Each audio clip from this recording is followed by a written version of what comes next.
Before his death, Andre the Giant finally broke his silence, revealing the wrestlers he hated the most. For years, the Gentle Giant was known for his larger-than-life persona both inside and outside the ring. But behind the stories and his towering presence, there were animosities, grudges, and names he kept hidden until the end. Who did Andre despise most? And what led to this rare outburst? Was it jealousy, disrespect, or something totally different? Well, he hated Randy Savage and much of it hated him with a passion. Well, let's find out the explosive confessions that Andre made just before he passed away, uncovering the grudges he carried all his life. 10. Randy Savage. Andre the Giant couldn't stand Randy Savage, and not for the reasons you might expect. This wasn't about ego match results or stolen spotlight. Andre had a very specific, very personal reason. Baby oil. That silky sheen macho man Randy Savage wore like armor in every match drove Andre mad. It's easy to forget just how uncomfortable life could be for a man of Andre's size. Showers and hotels weren't built for someone towering over 7 feet and weighing more than 500 pounds. So after each grueling match, covered in sweat and stage makeup, Andre would struggle just to get clean. But when Savage stepped into the ring, lit up like he was prepping for a bodybuilding show, it made the Giant's life that much harder. The oil didn't just stay on Savage, it ended up all over Andre. And every time it did, it meant another exhausting, near impossible scrub down. Andre wasn't just irritated, he was angry. Savage's own brother, Lanny Pow, admitted that Randy knew Andre hated it. Everyone knew. But Randy wouldn't back down. Andre's gimmick is being a giant, he once snapped. Mine is baby oil. To Randy, making an exception for Andre was a slippery slope. Literally. If I make one for him, he argued, I'll have Tom make one for everybody. He was stubborn, determined, maybe even a little defiant, but in Andre's world, that kind of attitude didn't win you any favors, especially when it meant making an already difficult life harder. And Andre could be difficult, too. If he didn't like you, you would know. He didn't need to say it. He'd rough you up in the ring, make you earn every bump. Hadn't play games when he felt disrespected. So, when Randy refused to ditch the baby oil, Andre stopped pulling punches. Their matches were stiff. Their backstage interactions colder than a hotel tile floor.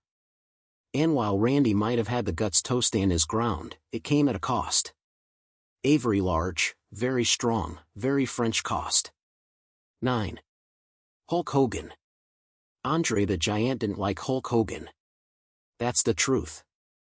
And it's because Andre came from a time when wrestling was sacred, protected like a secret passed between generations.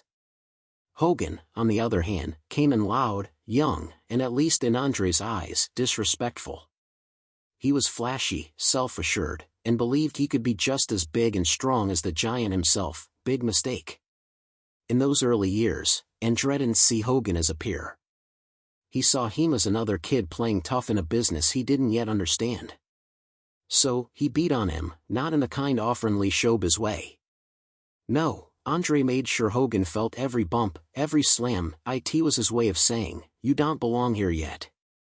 Hogan later admitted that Andre had no patience for his arrogance, no tolerance for someone who hadn't paid their dues. He said himself had fun beating on me. But Andre was some bitter old giant. He just loved the business too much to let anyone stroll in and turn it into a circus. Wrestling wasn't entertainment to him. It was an art form, a craft he protected with every fiber of his being. When Hogan finally started showing respect, when he stopped pretending and started learning, things began to change. But that tension never really left. By the time WrestleMania 3 rolled around, Hogan had become the biggest star in the business. He had the spotlight, the fans, and the merchandise. But behind the scenes, he was still terrified. Terrified of feeling man who could make or break that moment. Andre. And with good reason, Andre wasn't someone you crossed, not even by accident.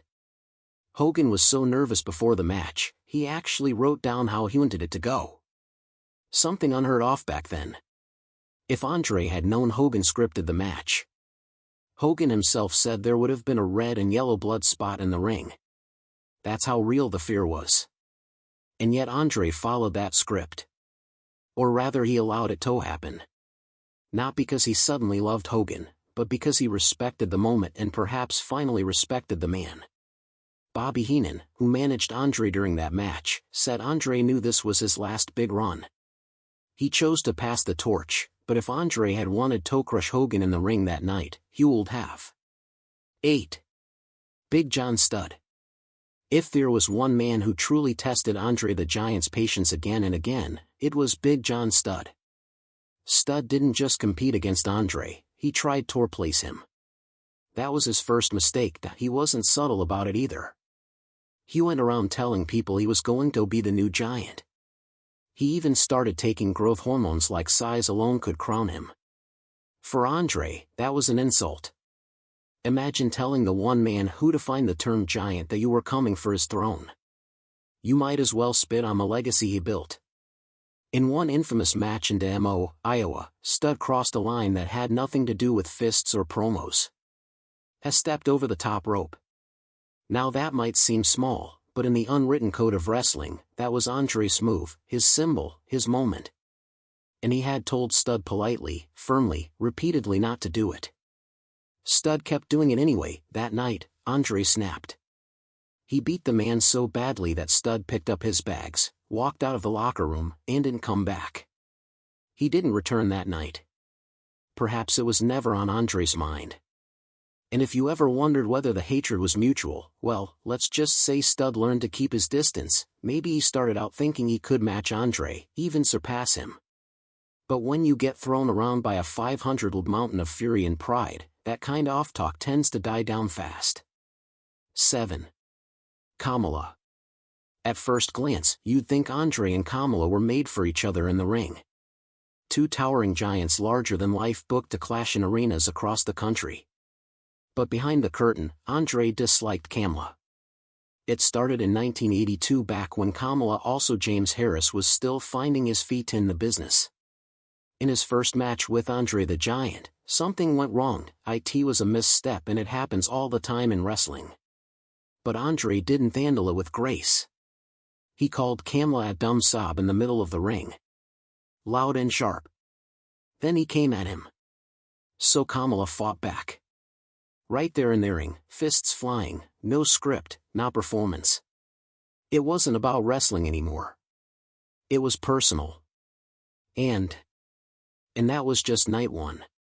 The next night, Kamala showed up with a .357 Magnum in his pocket.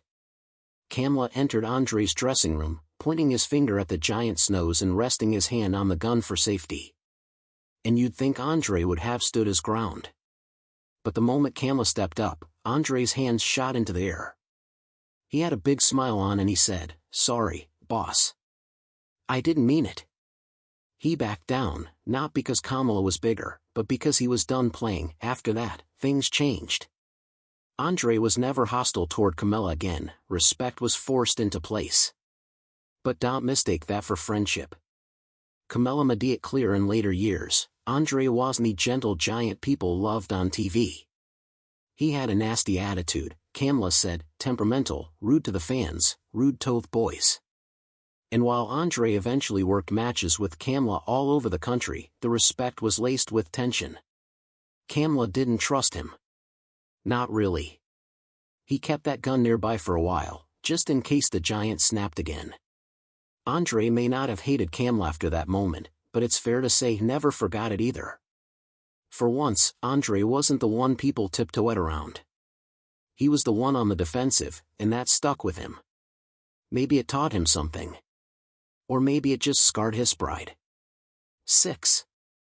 The Ultimate Warrior. To Andre, the Ultimate Warrior was the walking embodiment of everything wrong with the direction wrestling was headed: loud, reckless, unteachable, and worst of all, disrespectful. It was about how the Ultimate Warrior treated the ring, and more importantly how he treated the people in it. By the time Andre and the Ultimate Warrior shared a ring, Andre was in pain, his body was failing, his back a mess, his knees barely hanging on. And yet, he still showed up, still performed, because that's what professionals did, but the Ultimate Warrior barreled through matches like a bull on fire. No finesse, No care for pacing, no attention to his opponent's safety. He hit hard, he moved fast, and he didn't slow down even when Andre told him to. Andre didn't suffer fools. And the Ultimate Warrior was no exception. During one of their early house show runs, the Ultimate Warrior got careless. He slammed into Andre without warning, stiff and wild. At that point, Andre already had enough. According to stories passed around the locker room like ghost tales, the Giant knocked the Ultimate Warrior down. One blow to remind him that being jacked and painted up like a comic book hero didn't mean a thing if you couldn't respect the business or the man who paved the way. In some cities, they tried to mask it with squash matches, 10-second bouts where Andre barely had to move. He hated those, too, but not as much as he hated sharing real ring time with the Ultimate Warrior. If 10 seconds spared him 2 minutes of chaos, he took the 10. That showed much he loathed being in the Ultimate Warrior's orbit. And yet, oddly enough, the hatred didn't seem mutual. At least not openly. The Ultimate Warrior never spoke with the same venom. Maybe he didn't notice. Or maybe he just didn't care. That was the Ultimate Warrior's way. He was too caught up in his own mystique, in the power of parts unknown, to worry about what Andre the Giant thought of him. 5. Hacksaw Jim Duggan. Andre the Giant had a complicated relationship with many in the wrestling world, but with Hacksaw Jim Duggan, it was personal in a different way. It wasn't pure hatred like he reserved for the Ultimate Warrior or Big John Studd, but that didn't mean there weren't moments of genuine irritation. Because if there's something Andre didn't like, it was chaos. And with Duggan's 2x4 waving, flag-wielding, screaming entrance, chaos was always close behind. You see, Andre the Giant hated unpredictability, especially when it came from someone who didn't understand how to pace themselves in the ring. He could be generous. He could elevate someone with a single moment, but he had to want to. Duggan early in his career was just another loudmouth with a mask. The convict Asti called him in Hawaii going up against the most feared man in the business. Andre didn't have time for rookies who didn't know what they were doing. And Duggan back then had no clue. He admitted it himself. But he survived that match and Andre strangely remembered him. Years later, Duggan got his moment in Madison Square Garden. There were over 20,000 fans. His name was on the marquee and he was standing across the ring from the Giant. It was a moment that could have gone wrong in so many ways, but it didn't. Because by then, Duggan had earned something few could. Andre's tolerance. Maybe even a little respect. That didn't mean Andre went easy on him. One night, after knocking Hacksaw to the mat, Andre climbed to the ropes and with a mischievous grin, dropped all 500 pounds on him, sat down like a wrecking ball, and just flattened the man. Bobby Heenan screamed for it. Duggan never forgot it, but perhaps the most famous moment between them came when Duggan hit the Giant with the 2x4. It was the one and only time Andre was knocked out in their ring. Blood was pouring from Duggan's slip. An accidental thumb from Andre had split it open. And yet in that mess of adrenaline and pain, Duggan found his footing, swung the wood, and made history. Now did Hacksaw Jim Duggan hate Andre the Giant? Not a chance. If anything, he was in awe of him, grateful. The scar under his mustache is a reminder of that gratitude. He played cards with Andre. He traveled with him. He knew the lonely man behind the myth, the guy who couldn't fit in airplane seats, couldn't hide in a crowd, couldn't go anywhere without being stared at. Andre didn't hand out friendship freely, but Duggan got closer than most. 4. Bam Bam Bigelow.